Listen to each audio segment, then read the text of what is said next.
Hello, everyone, and welcome to today's discussion on SBIR Phase III, Unlocking the Final Frontier in Government Contracting. I am Linh Hoang, CEO of the Outpost. We help small businesses navigate the complexities of government contracting, technology transition, and securing federal funding, including SBIR, TAC-FI, Strat-FI, and especially Phase III. That's what we'll be talking about today. We work closely with companies to bridge the gap between innovation and mission impact, ensuring that cutting-edge technologies can transition successfully into government programs. And I am thrilled and delighted to be joined by Warren Katz, a leader in defense innovation and government contracting. Warren has been a strong advocate for commercial technology adoption in federal government and has worked extensively with venture-backed startups and non-traditional defense company. Today, we will be exploring the critical gaps between SBIR Phase II and full-scale government adoption, often called the Valley of Death, and discuss how a formalized SBIR Phase III framework could transform the entire innovation ecosystem. It's a really exciting time, so welcome, Warren. Yesterday, the Congress, I think, recently released the text of the SBIR reauthorization. This is not speculative anymore. This is real. So it's very exciting that we're having this conversation today and contribute to that, to the legislation. Warren, before we dive in, can you share a little bit about your background and why this topic is so important to you? Sure, Lynn, thank you very much for having me in the Outpost. It's a great honor and pleasure to be here. About my background, I'll try to do it quick. I'm an engineer by training, so I was an innovator myself. I then became an entrepreneur. I was the founder of a military modeling and simulation software company called Mock Technologies. Unusual case study, and the company was built entirely on SBIRs. I remember back in the day, in 1990, 91, you would get your SBIRs in the form of a phone book in the mail, and you'd have to like thumb through it and highlight the different physical, parchment pages of solicitations to choose the ones that you bid on. We get these phone books twice a year. Long story short, we bid and won over a 16-year period, about $15 or $16 million worth of SBIRs, which funded our entire product line. We never had to raise any venture capital, never had to go for any outside investment. So it's an unusual success story of the SBIR program. But what I discovered in the mid-90s when we started coming out with our line of commercial products for the software industry is that very few defense contractors had any interest in buying commercial items, despite the fact that it was in law, 1994 Federal Acquisition Streamlining Act, that created this mandatory preference for commercial items. The incentive structures for large defense primes was the exact opposite. So instead of being rewarded for saving money and time, they were actually rewarded through the so-called cost plus fixed fee contract mechanism for actually reinventing the wheel over and over and over again. And we discovered this pretty early on in the history of our company. So I kind of became an acquisition reform zealot 30 years ago in the mid-90s, trying to get the government to enforce this commercial item preference so that when a company had a finished commercial product, they could sell it. I didn't really make much headway at that time. FAFSA was pretty new. It was a joke. Everybody ignored it. So I wound up selling Mock. I had a good exit. I worked for the new owner for about 5 years. And in 2012, I quasi-retired and became what's called an angel investor in the dual-use ecosystem. So I lectured a lot on the benefits of doing SBIRs and became kind of a shill for the SBIR program. And angel invested in a number of startups that had dual-use products. Did that for about 5 years. And about 2017 timeframe, that's when AFWorks was standing up. It turns out the founder of the Outpost was one of my bosses at AFWorks, so Lieutenant Colonel Harden. The very first thing that AFWorks wanted to do, and there were 5 people, was to stand up a startup accelerator to begin attracting and appealing to commercially oriented startup companies that would ordinarily avoid doing anything with the Department of Defense.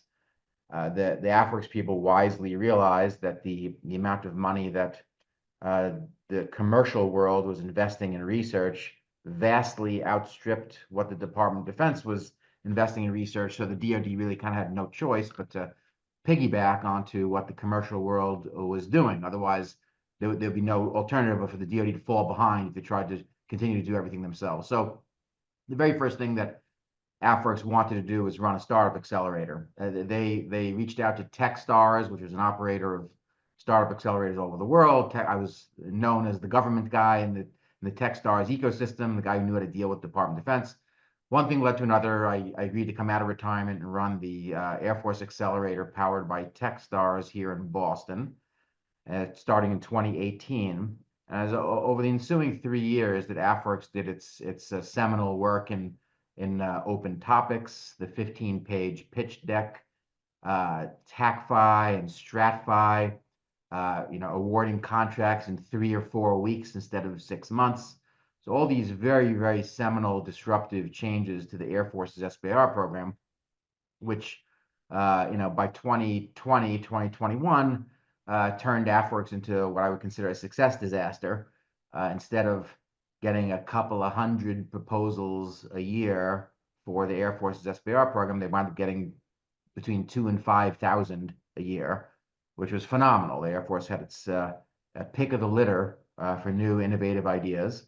And with the open topic, they were starting to get ideas that they did not conceive of or predetermine they needed, which was unleashing the creativity of the world for the benefit of the U.S. Air Force. So, but after that, the AFWERX, clearly did not need a startup accelerator anymore. They had plenty of deal flow and a huge top of funnel. So then the same founders of AFWERX asked me to help stand up an industry association so that these beneficial changes that AFWERX came up with could be enshrined in law. So that was 2021 timeframe. I agreed to do that. So I went back to quasi-retirement. I'm still, I guess, retired at this point, and founded the Alliance for Commercial Technology and Government, which is an industry association that represents non-traditionals and commercial vendors and startup companies that would like to do business with the Department of Defense, but on commercial terms, do not want to get sucked into becoming cost plus fixed fee defense contractors. So there's unfortunately a long story, not too short, but that's my background. Thank you for providing that overview, Warren. And you're certainly a veteran in this space. And you and I, were lobbying on the Hill during the Hill Alliance Day. Thank you for organizing the ecosystem. And, we had the chance to meet with Senator Wicker and also Chairman Williams, right? Both are very interested in SBIR Phase III and transitioning because we need to make sure that government operate at the speed of technology and innovation. So let's dive in a little bit more. This is your passion and the need for the government to formalize SBIR Phase III. The SBIR program has funded early stage innovation for over the last 40 years, but the transition from Phase II to sustained government adoption remains a major challenge. Warren, can you break down a little bit why so many promising technologies struggle to reach full-scale deployment, and why do we need formalized SBIR Phase III? Sure. So Phase III, a good friend of mine, a fellow named Rich Carroll, was instrumental in establishing the rules around Phase III some number of years ago. And what it became at that point is Phase III really is just the permission to award a Phase I or a Phase II company a purchase order or a contract without further competition. It was established that the Phase I and Phase II established the fair competition in the Competition Act. And so any Phase I or Phase II SBIR company was therefore qualified to be awarded a sole source Phase III. Now, that sounds like a great thing. It sounds like an amazing, open door. The problem is it was too vague, okay? Simply having the permission to award any kind of contract as a Phase III did not give comfort to contracting officers to actually award such contracts. Mhm. Contracting officers actually do like a step-by-step instruction manual with explicit permission. So this infinite latitude in how to award a phase 3 is actually a bad thing, not a good thing. One of the top reasons phase 2 SBIR companies say they can't get awarded a phase 3 is that the contracting officer says, I've never heard of this thing. I don't That's know right. anything about it. It's not in the FAR. I don't see an instruction manual. I don't have a proposal format. I don't have a step-by-step operating manual for how to do this. Therefore, I don't trust it. I don't want to go to jail for awarding some company that claims they have the right to a sole source award. I don't want to award them a sole source award. So this is a huge, huge crack that phase 2 SBIR companies fall into, with contracting officers simply uncomfortable with awarding a phase 3. That's one of the main components, one of the first components of the valley of death, as it's currently known. One of the other humongous problems is this requirements problem. For those of you who are struggling to get your products sold, the DoD has this permission system called the requirement system, where unless the exact item that you sell has a requirement, the DoD cannot buy it. Well, obviously, this is a bad thing because it doesn't take into account any surprise innovation of any kind. If somebody comes out of the blue through an open topic and shows up with something the DoD itself did not preconceive, it can take years for this requirement to be set. And then beyond that, the budgeting process, many of you have heard of the PPBE process, planning, planning, procurement, budgeting, and execution, I think, Mhm. PPBE. This is how money gets allocated. Money cannot get allocated to a program or an item or a device or whatever unless it A, has a requirement, and then goes through this 2-year PPEB process to allocate some money to it. So if a surprise new innovation shows up, this adds up to 4-5 years of delay while this little company either goes out of business or goes into a different business or gets acquired. So this is the valley of death. These 3 main components make up the valley of death. The fact that contracting officers are just uncomfortable, don't understand how to do a phase 3, no requirement, preconceived, and then no budget. So those are the valleys of death, and these are the things that we have to solve if we want these Mhm. great products from phase 1 and phase 2 companies to get into the warfighters' hands immediately and get these companies to bypass and leapfrog the prime contractors that currently are in this incumbent position, so we can have this intentional churn in our marketplace and have new prime contractors formed and leapfrog each other much more often than they currently are. I'll stop here. Yeah, no, thank you for elaborating on all of those elements, the barriers to transition. One point that I do want to uplift is especially around the procurement officer, right? Understanding the regulation and actually be able to utilize the regulation to be able to move the sole source forward. Something I'd like for you to elaborate on, Warren, is like the benefits of having a SBIR Phase 3 for a small business or startup, and can they sell it only to that one customer, or is it only the agency that they got the award with, or how do they sell across the federal government? Could you elaborate a little bit on the benefits of the SBIR Phase 3 and how small businesses can really compete in this space effectively? So ideally, a phase 3 is a kind of an open purchase order, like an Mhm. IDIQ contract, but for commercial products.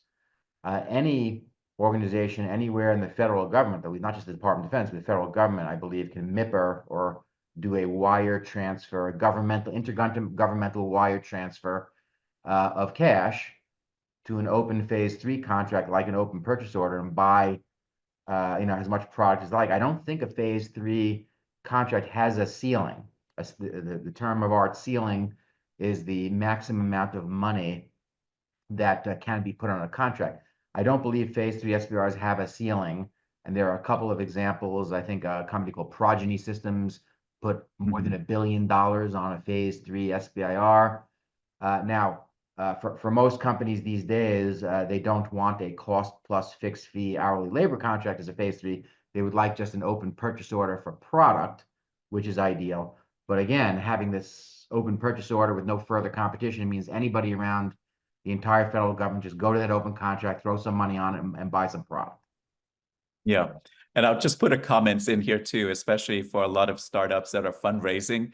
Imagine if you go to your VC and show them that you have a government contract with very high ceiling or almost unlimited. Imagine what you can do with that contracting vehicles, and especially with the VC investment, with more research and development, you can actually drive a lot of change and also business opportunity through that one contract vehicle. So just to keep that point in mind, I think we're going to keep coming back to that later.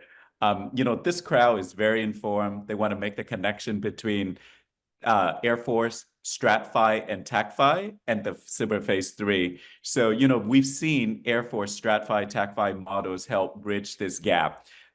Should these models be expanded across the federal government agencies? In your conversation with what are their reception to leveraging Air Force best practices around TACFi, StratFi, whether to expand that across different agencies and be able to use that as a tool for SBIR Phase III success? So that's exactly what happened. Back in October, the Alliance teamed up with the National Venture Capital Association and the Software and Defense Coalition to produce a long letter of suggestions for how to fix the SBIR program. One of the main ones was having a standardized standing Phase III version of the program that solved the problem of the contracting officers not understanding how to issue the contract, solve the requirements problem, and solve the budgeting problem. And we suggested that it be modeled after StratFi. Well, the new draft Innovate Act came out 2 days ago, and sure enough, in it is a government-wide, not just DoD, but entire government-wide Phase III, essentially, which is modeled after StratFi, which is phenomenal. It relieved the it used to be that to get a Phase II, it's really a follow-on to Phase II. They don't call it a Phase III just for legal reasons, but it is almost an exact model of StratFi. The agency no longer has to ask for a waiver to go above the $2 million Phase II level anymore. They can go up to $30 million without a waiver. This Phase III, they gave it a name. It's called the Strategic Scale Up something or other. I can't remember it offhand, but it's in the Strategic Breakthrough Allocation. It does require matching money from either an end user customer in the DoD or private capital. So they've simplified StratFi a little bit in combining those two things that StratFi used to have as 3 separate pots. Now it's just 2 separate pots. The SBIR contribution, which can be up to $30 million, and then a 1-to-1 match from a blend or a combination of end user customer money and investor money. Yeah. Fabulous idea. It does require an end user customer to sign on to be the recipient of the product, which StratFi does, which is also extremely good idea. Okay. And it will provide, I didn't see that in the legislation, I read it just yesterday. It will provide, no doubt, for increased sales above and beyond the initial contract if anybody else in the government wants to throw more money on and get some more product. So phenomenal change that will be government-wide, not just DoD, but NIH and NIST and FAA and whoever else wants to use it. Yeah, so a wide contract vehicle that they can sell across the federal government. So you might start with an Air Force Phase I. Let's say you transition to a Phase II, potentially leveraging a StratFi, and then graduate to a Phase III. And with that contract vehicle, to sell across the federal government. What a powerful tool. I see some comments in here. Derek said that they had a SBIR Phase III IDIQ with a ceiling from Custom and Border Patrol. Congratulations, Derek. Felicity also pointing out some comments here as well. We certainly will be getting the documents to you. And I see Mike Gonzalez from Lazarus and Enterprise. Is there a maximum time frame from the end of the Phase II to when the Phase III can start? Is there a timeline, Warren? I don't believe so. I think a company that had a phase two even 20 years ago can get a phase three. I don't think that there's any limit on time. The phase three contract itself might have a 5-year time limit, I think, and Yeah, then it has to be renewed. Yeah, this is one of the reasons why large prime contractors like to buy yeah, SBIR companies, because they're even a large even if you graduate from the size standard of an SBIR program, a buyer can still initiate a phase. So you can't bid any phase ones or twos anymore, but you can still initiate a phase three and get the the non-competitive advantage of the phase one or phase two, which makes SBR companies valuable to large prime contractors. That phase three can be enjoyed by the large prime, the buyer, whoever the buyer is. yeah. No, that's a really good point. I love this crowd, adding a lot of good questions in there. Please keep them coming. I'm going to come back to a point, and because I think this is really relevant for startups and investor, Warren. You mentioned just previously about, that public-private partnership, right? Government companies and also VC working together to continue to drive innovation in the federal government space. Could you elaborate a little bit more on, being able to tap into funding beyond the Super Phase 2? How can companies successfully blend that transition dollars and end user procurement and private capital to scale? Could you elaborate on what you've seen done really successful in how small businesses and startups be able to, when they get a government contract, that they're also going to market and tap into VC dollars, right? Could you elaborate or share an example where you saw that was really successful? Oh, sure. I mean, one of the companies that went through my accelerator was Vita Inclinata. They testified yesterday at the Senate small business hearing.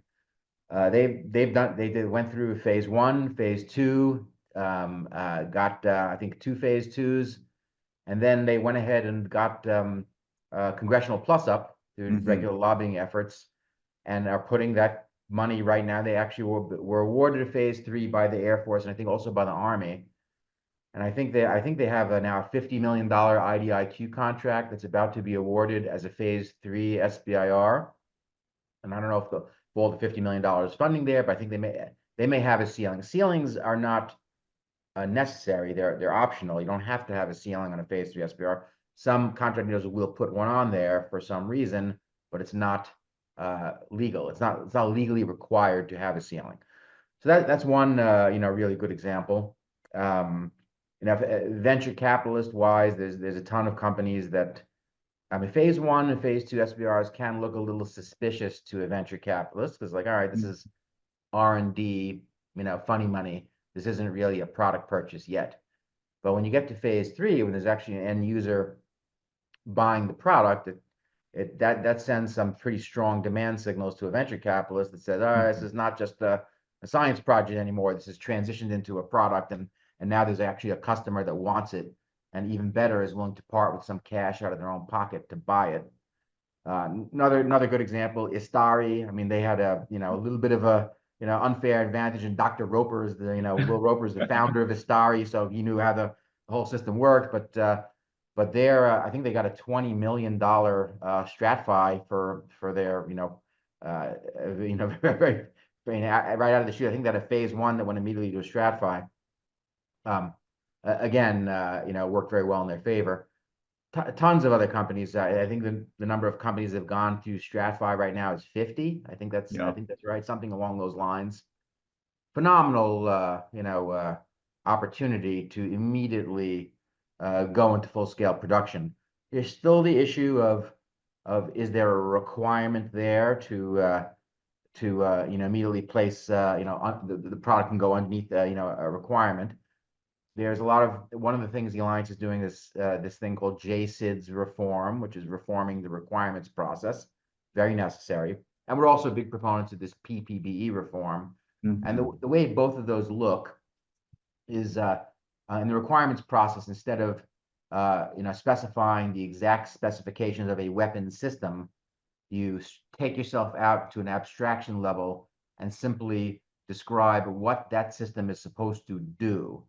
Okay, and if you do that, then all of a sudden there come a lot of options of different competing systems that might be able to do the same job, but in extremely different ways, okay? So by expressing the mission in terms of the end outcome of what you'd like to occur on the battlefield, many, many different competing systems can apply. Same thing with the budgeting process. Once there's a broad umbrella of a larger budget to accomplish that requirement, but multiple different systems can do it, well, something surprising and new comes out of the blue, that the budget's sitting there already. And you simply have to take it away from the old obsolete system, and you can immediately move it over to the new system in the same year of execution. These are very, very important, powerful changes that will enable these new strat-fis to have the cash and the requirement placed on them very, very quickly. Yeah, thank you for elaborating on that. I'm going to take a quick question from Michael here. The ceiling for TACFI is 1.9 and also StratFi 30 million. And of course, with StratFi, you also need another 30 million match from the private sector. So in essence, you're working on a $60 million contract, right? Obviously, the government cannot dictate how you spend that dollars, right? But it's helped further the R&D. So it's very much a win-win-win situation. So actually, the legislation that came out yesterday, the day before, does specify how you can spend that money, and it's actually a very, very good thing. Because if you read the legislation, and the Alliance was heavily involved in that exact thing, it is for transitioning the prototype into production. So you can spend the money on things like scaling up a factory and buying inventory, test and evaluation, buying of the units themselves, warranty service, all the stuff that you would think should be in transition, okay? And this was kind of important because our DT&E money should be spent on making of the prototype, but now this money is dedicated to getting in production, pulling that company from a little prototyping research science project company into an actual real company that's making product. And having a little bit of that gun to the head is actually quite helpful in forcing these companies to make that transition. Open interoperability standards, plug compatibility with other things, breaking up of stovepipes. These are all in the legislation, which are actually quite good.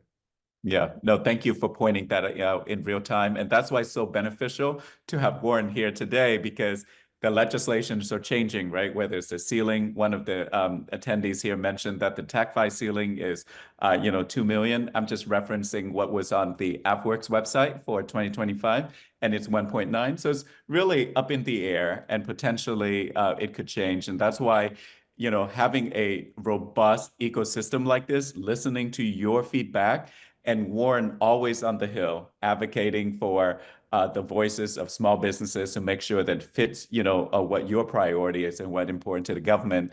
Warren, I'm going to turn attention to a point that you mentioned about the difficulties of working with procurement. And I think this really impacts Phase 3 transition. When companies are, when the procurement officer said, I'm not doing this, I'm going to go to jail, right? There's so much pushback and resistance simply because they don't know the authority and be able to execute on it. How can small businesses overcome that kinds of resistance? Because there's a little bit of education here that needs to take place. When you've graduated a company from Phase 1, Phase 2 into Phase 3, how were you able to do that successfully?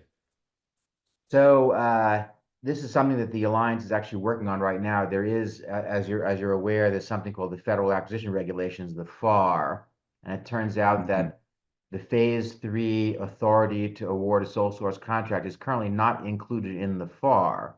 It's included in other places and other regulations, but when a contracting officer reaches for their handbook on their desk, that's the FAR, okay? And they look it up and they don't see Phase 3 SBIR authority, so they get nervous, okay?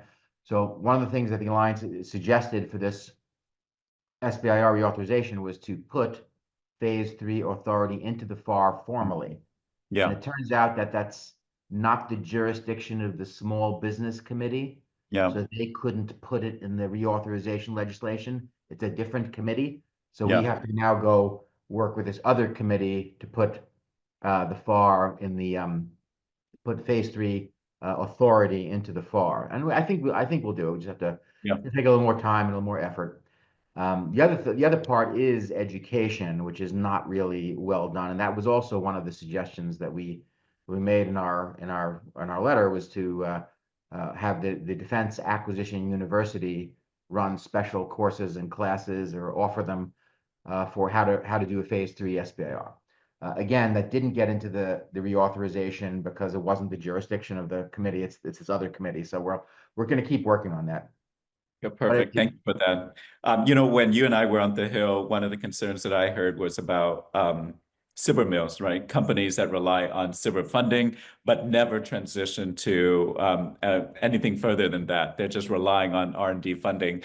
In the new legislation, Warren, what changes are there to make sure that we prevent program abuse while continue to really support legitimate innovators? What is the changes that coming up to prevent SBIR mills? Phenomenal changes for the first time ever.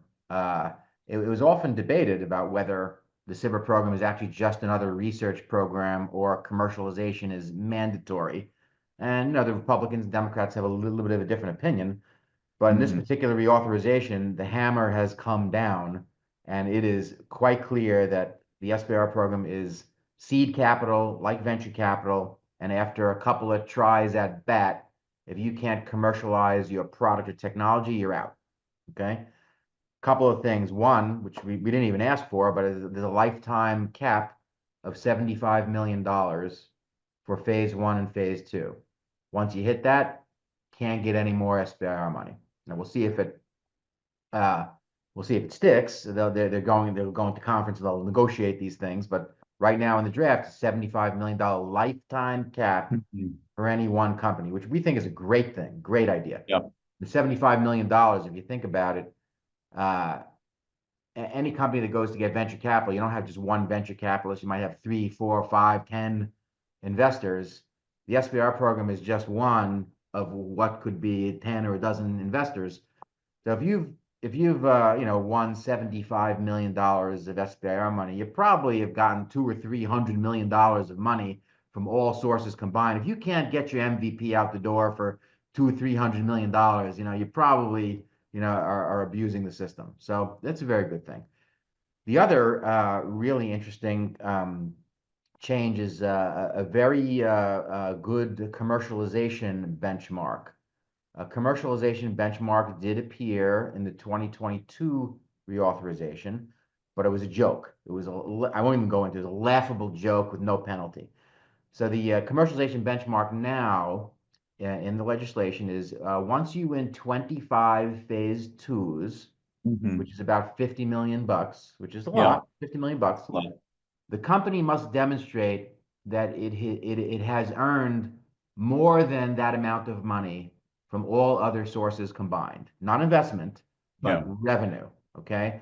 So if you, as a company, have won $50 million, or 25 Phase II is about $50 million in SBIRs, you must demonstrate that you have also earned or won or sold more than $50 million from all other revenue sources combined.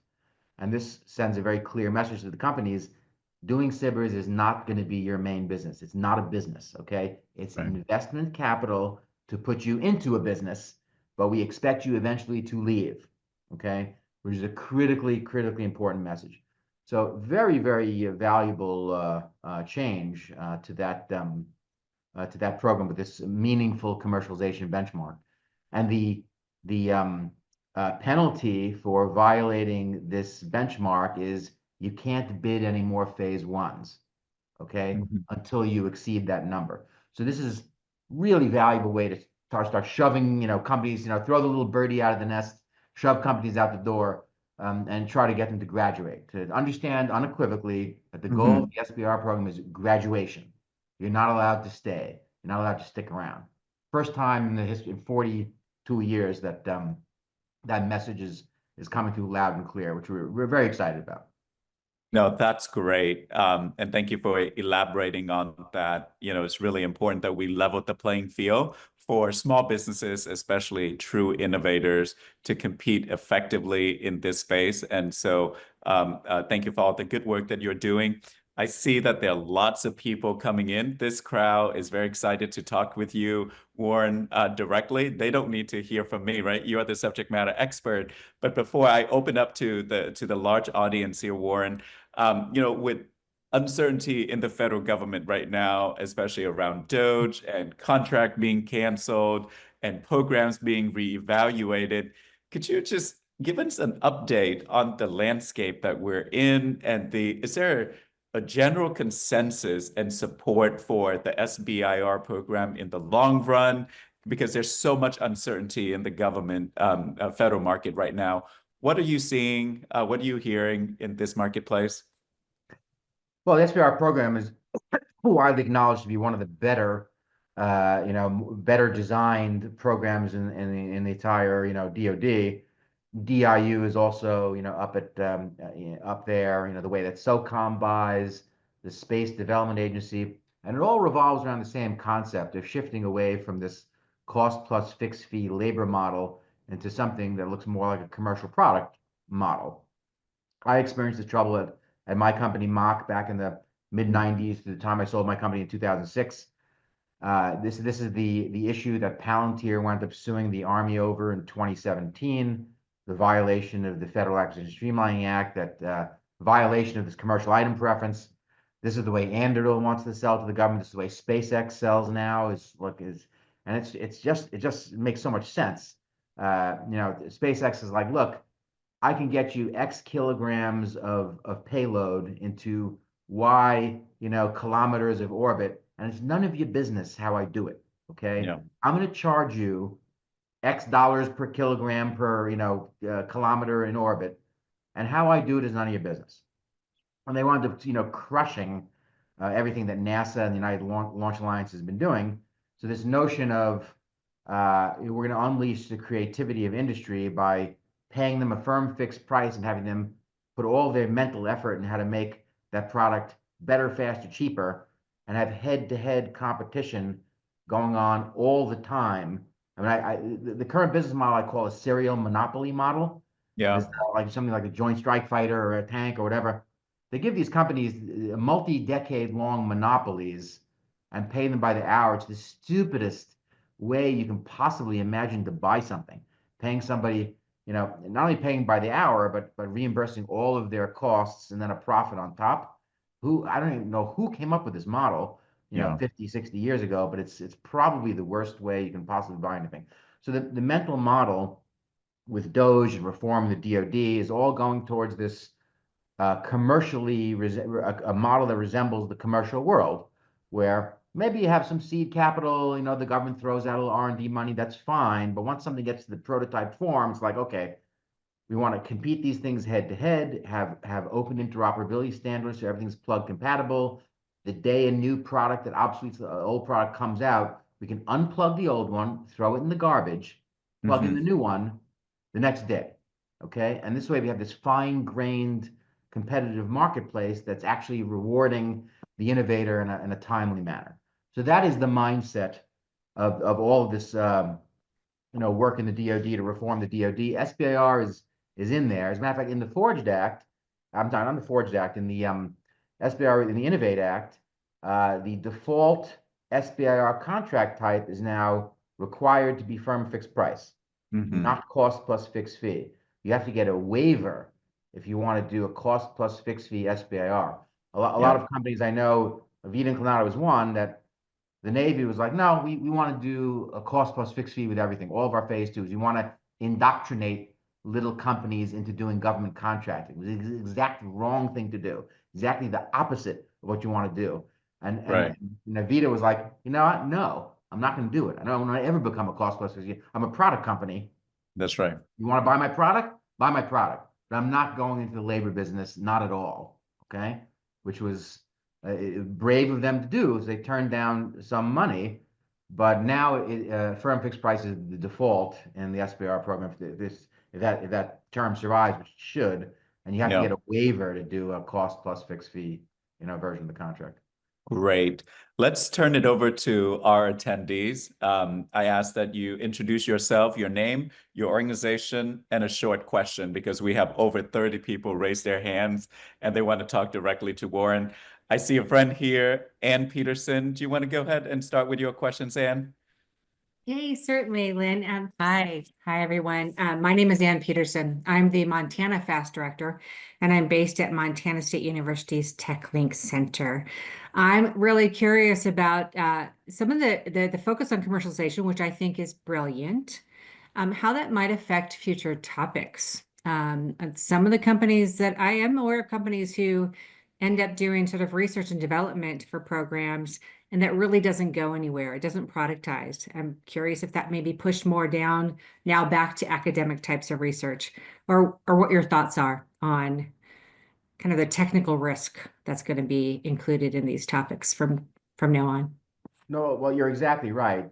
Deep, risky, basic research, the right place for that is in a university.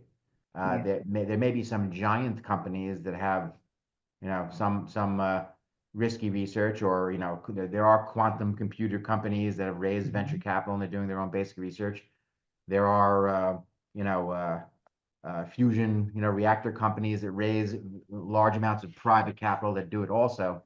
The SBIR program is not really intended to do that. Not just because it has the word research in it doesn't mean it has to be basic science research. Right. Have always been more for the applied research with proximal productization on the roadmap. Okay. Having said that, I'm an investor in a fusion company that's doing SBIRs. They were, much more proximal to delivery than a tokamak type company, but they're doing SBIRs and to advance them along the path towards commercialization. But commercialization is on their path, so it's beneficial. I think it's very valuable to have every company say, you know what, all fun and games a little bit in the beginning, but I need to, understand that this isn't the playground here anymore, and I have to graduate eventually. I have to grow up, put on the big boy pants and go into the market and actually sell a product at some point. Very healthy. I think Yeah. it's a healthy change for the marketplace. Thanks. Good. I'm going to jump around. I see Christopher Good on here. Chris, do you want to go ahead and ask your questions?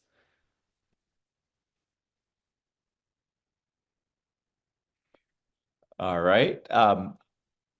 Other folks, feel free to chime in rather than me calling out your name, because I'm actually not sure if you are, ready to ask your question. So if you want to ask a question, now is the time. Go ahead and chime right in.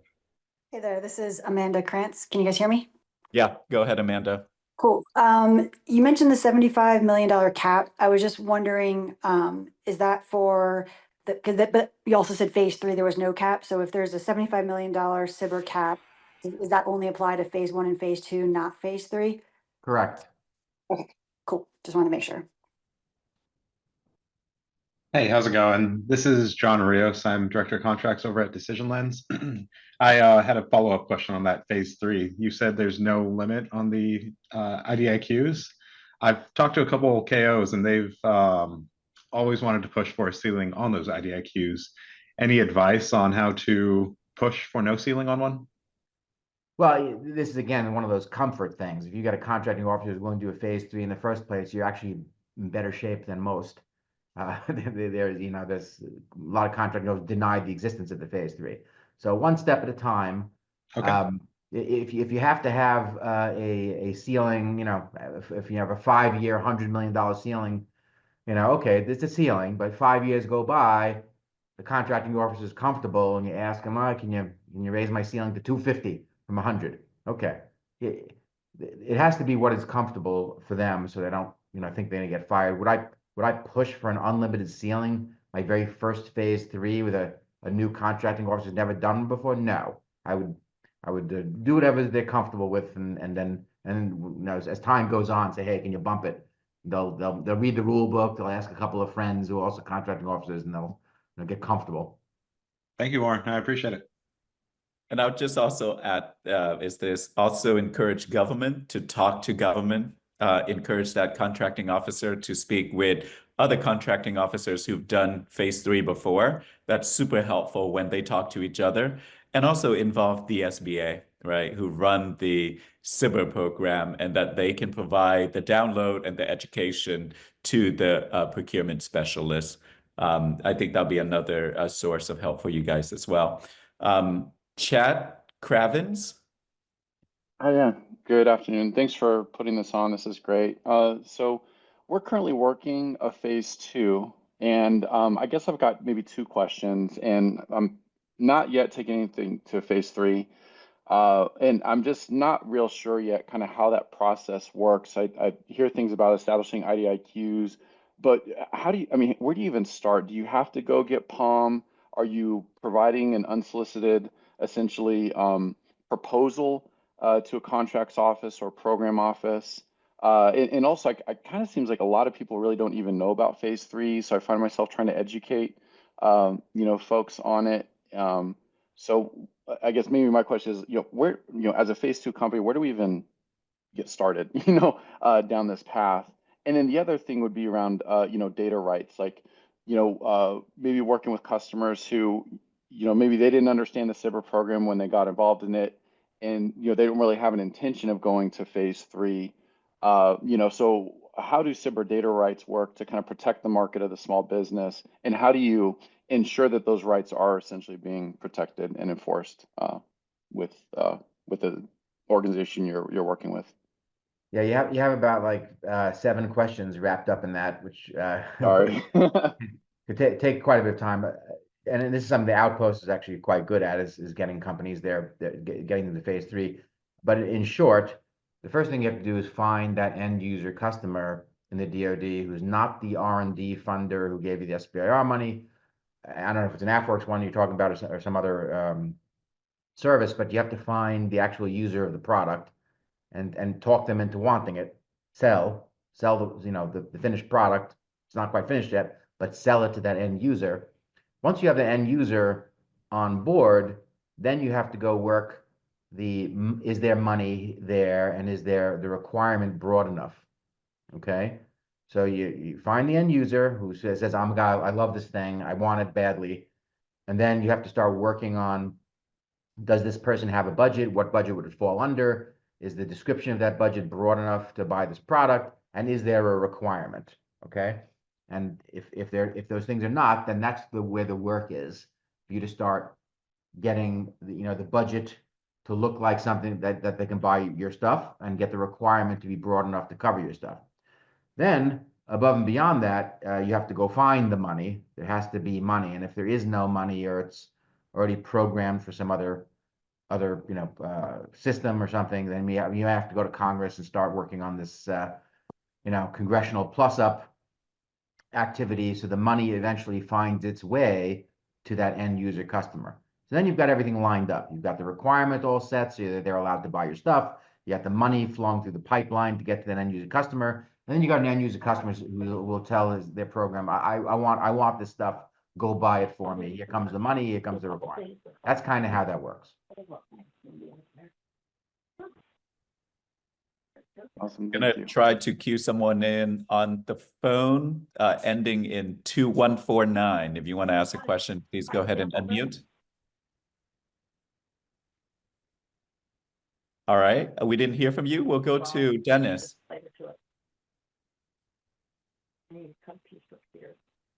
Dennis, do you have a question? We'll go over to YR. Yeah, hi, this is Yakub Rahimov from Polygraph AI.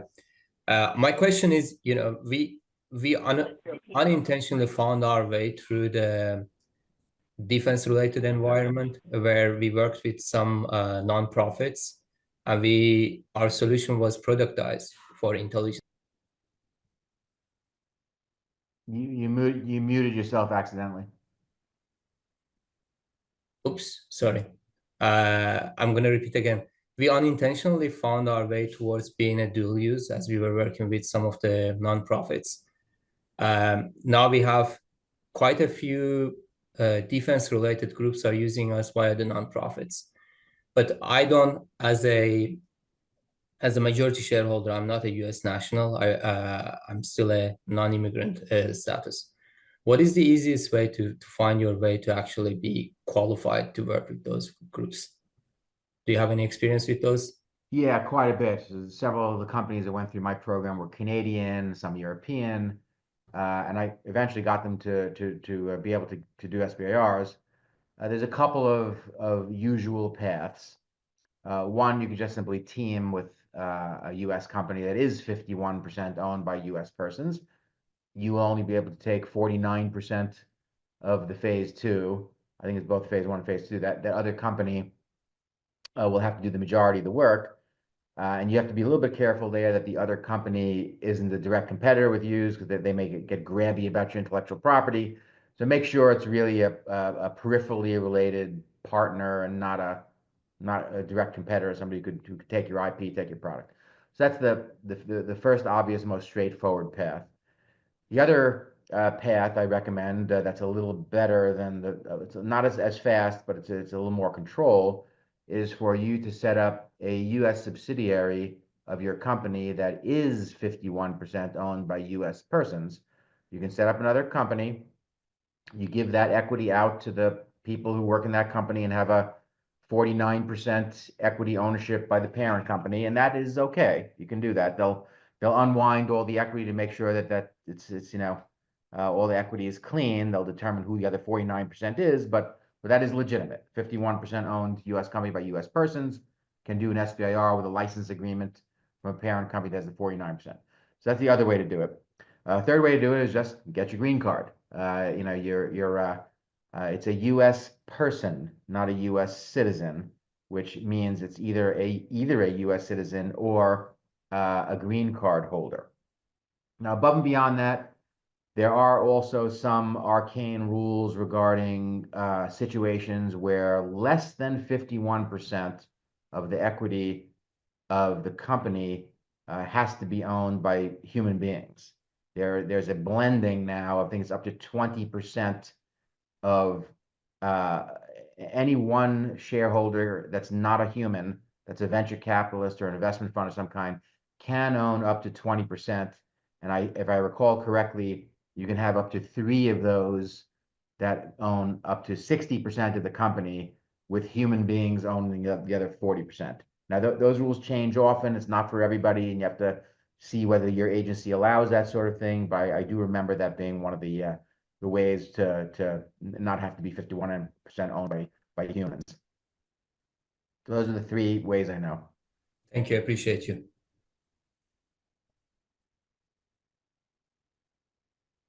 Either Steve or Solang. Yeah, so Steve, go first. Which Steve Well, are we talking about? Go ahead, Steve. My question is around ATOs. Is that something you're prepared to discuss? The question is, when should a company engage in that? Is it something that you do during the TACFI StratFi extension of a phase 2, or should we be working on that within the phase 2? The phase 2 TPOCs don't have any idea what that is, so it makes it challenging. So I just wanted to see if you had any words of wisdom in that regard. Yeah, so this is one thing that we were kind of negotiating with the Senate small business staff. The whole thing around CMMC and ATO, it's very difficult for Congress to ever, in print, give latitude to not be secure, to not be cyber secure. So it's a constant fight back and forth for how early the law will require a company to do CMMC and ATOs. But if you win a phase 2 SBIR, which I think the number last I saw was 2.05 million is the max for a phase 2 right now. They inch it up 50,000, 100,000 a year, something like that. At last I think I saw.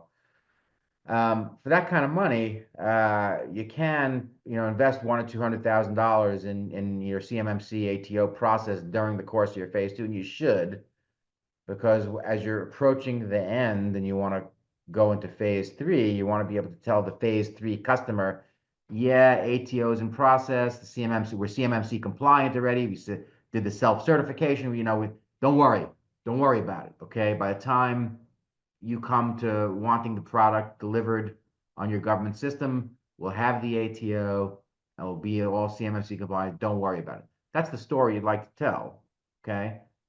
if you show up a phase 3 customer and you have some other story about, I'm not ATO compliant, I can't get my software on your government computer, you're screwed. You're not going to make the sale. They can't put your product on the computer. So my advice to you is make sure that when that day comes that your phase 3 customer or your commercial product customer wants to buy, you're ready. How do you, just one quick follow-up, if these processes take a long time, they could take longer than your total phase 2 period of performance. Is there an opportunity to continue on with the ATO process and these authorizations even after your phase 2 is completed? And I don't think the ATO process is quite that bad as you say. I've never heard of anybody ever say my ATO took 2 years. I mean, phase 2 is a 24-month contract. I've heard 6 months, I've heard, delays, horror stories up to a year, but I've never heard 2 years. Okay. So again, once you're well underway and you tell a phase 3 commercial customer, I'm well underway and here's our target delivery date. All right. If your target delivery date is a few months after the end of your phase 2, you can keep going on your own nickel until you get your ATO and start setting things up for that phase 3 sale. But ultimately, you have to be giving your customer confidence and comfort that your thing is going to be able to be put on their computer when the time comes, whatever that time comes is. Thank you.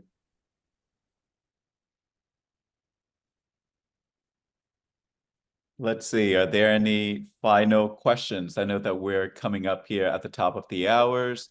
Hey, can I ask one Amanda, quick? did you have additional Yes. questions for Warren? Sorry, one quick follow on to that. So regarding the compliance, so I work for Caligon and we make a advanced seat cushion. So since that's going to be, it's not plugging into a software system, it's a cushion that's going to fly on an aircraft. Do you still have to have all those same ATO, CMMC requirements? No, CMMC is a cybersecurity developmental process for software. Okay. And an ATO stands for Authority to Operate, which is also a software thing that gives you permission, accreditation for your piece of software to run on a government computer. So seat cushions don't need that.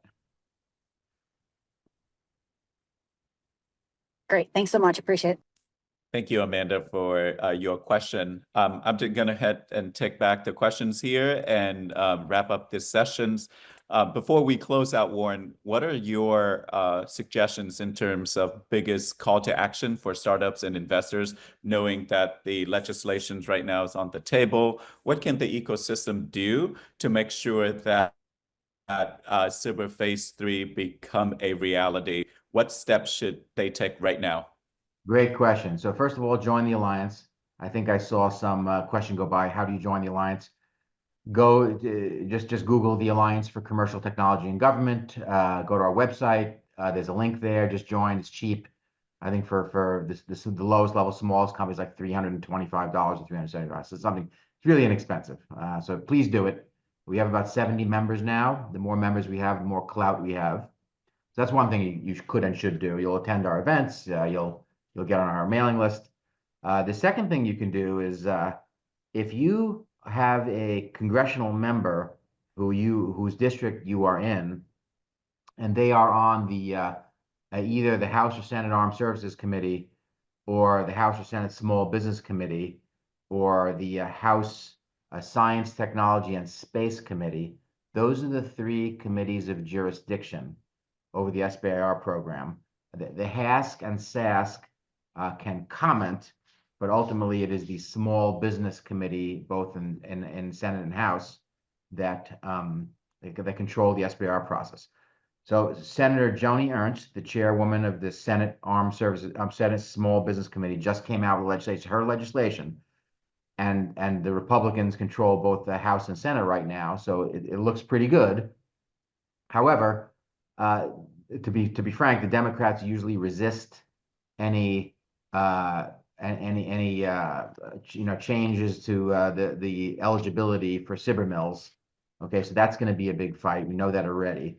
So if you have any members of Congress who are on the Senate or House Small Business Committee or the Armed Services Committee, reach out to them if you need some advice on what to say. Connect with me, or just read the SBIR recommendations letter on the Alliance's website. It's a very, very thorough letter which has all of our positions on SBIR mills and that sort of thing. Reach out to your member of Congress directly. You can and should do that. And somebody, if you're a constituent, somebody will get back to you. They love to talk to their constituents. And you say, hey, I employ XYZ people in your district, and I'm really irritated about these SBIR mills, and I would like you to pass this legislation. I really love, the Innovate Act, and I want you to vote for it. This is how it works. They represent you, so you should call them. You'll speak to a staffer. You're probably not going to speak to the congressman. Speak to the staffer and said, hey, voice your opinion. They're there to serve you. And if you have an opinion, either way, you have an opinion. I know what I want them to do, but either way, that's what they're supposed to do. So those are the two things you can do. Join the Alliance. We will represent you, add your voice, help you with meeting, knowing who your representative is. Easy thing to find out. Or just do it yourself. I strongly encourage you, just do it yourself. Thank you, Warren. And I put the link into the chat for everyone, the alliance.io. There's a dash between there, so just follow that link.